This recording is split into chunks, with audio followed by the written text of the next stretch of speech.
Vlogger Chinnu പാപ്പുവിന്റെ ആൺ സുഹൃത്തും മരിച്ച നിലയിൽ. ഒരു 2 ആഴ്ച മുന്നെയാണ് വ്ളോഗറായ ചിന്നു പാപ്പു ആത്മഹത്യ ചെയ്തത്. അപ്പം ഇന്ന് ആൺ സുഹൃത്തും ആത്മഹത്യ ചെയ്തിരിക്കുകയാണ്. മക്കളെ, ജീവിക്കാനാണ് പാട്. ഒരുപാട് ആൾക്കാർ കഷ്ടപ്പാടും ദുരിതമായിട്ടിട്ട് കയ്യിൽ കാശില്ലാതെ രണ്ടറ്റം കൂട്ടിമുട്ടിക്കാൻ ബുദ്ധിമുട്ടി ഒരുപാട് ആൾക്കാർ ജീവിക്കുന്നുണ്ട്. ഒരു ജീവിതമില്ലാതെ കടവും കടക്കണിയായിട്ട്. അതേപോലെ കയ്യിൽ കാശുണ്ടായിട്ടും മാരകമായ അസുഖങ്ങൾ പിടിപെട്ടിട്ട് RCCയിലും അല്ലാതെയും സർജറിയും അതുമായിട്ട് ജീവിക്കാൻ കൊതിയുള്ള ഒരുപാട് മനുഷ്യർ ജീവിക്കുന്നുണ്ട്. ഒരുപാട് ആൾക്കാർ ജീവിക്കാൻ ആഗ്രഹിക്കുന്നുണ്ട്. അവർക്ക് ജീവിതമല്ല. കയ്യിൽ കാശുള്ളവനാണ് ജീവിതമല്ല. അവനാണെങ്കിൽ മാരകമായ അസുഖം കൊണ്ടിട്ട് പെടാപ്പാട് പെടുന്ന ഒരുപാട് മനുഷ്യരെ നമുക്ക് കാണാൻ പറ്റും. അതേപോലെ അസുഖങ്ങളൊന്നുമില്ല, ജീവിക്കാൻ രണ്ടറ്റം കൂട്ടിമുട്ടിക്കാൻ ഒരുപാട് ബുദ്ധിമുട്ടുന്ന മനുഷ്യരും ഈ കാലത്തിൽ ജീവിക്കുന്നുണ്ട്.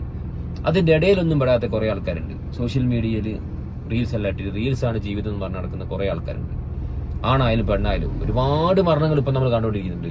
ഒരാണ് മരിച്ചു കഴിഞ്ഞാൽ കുറച്ച് കഴിയുമ്പോൾ എന്ത് ചെയ്യും, പെൺസുഹൃത്ത് മരിക്കും. പെണ്ണ് മരിച്ചു കഴിഞ്ഞാൽ അത് കുറച്ച് കഴിയുമ്പോൾ ആണ് സുഹൃത്ത് മരിക്കും. ഇങ്ങനെ ജീവിതം കളയുന്ന കുറെ പേരുണ്ട്. മക്കളെ, ജീവിക്കാനാണ് പാട്, മരിക്കാനല്ല. മരിക്കാൻ ഒരു പാടുമില്ല. ഒരു മുഴം കയറെടുത്ത് കഴിഞ്ഞാൽ തൂങ്ങിയാൽ കഴിഞ്ഞ്. അപ്പൊ ജീവിച്ച് കാണിക്കുക. എന്തായാലും സഹോദര, അത്തരം അഞ്ജലികൾ.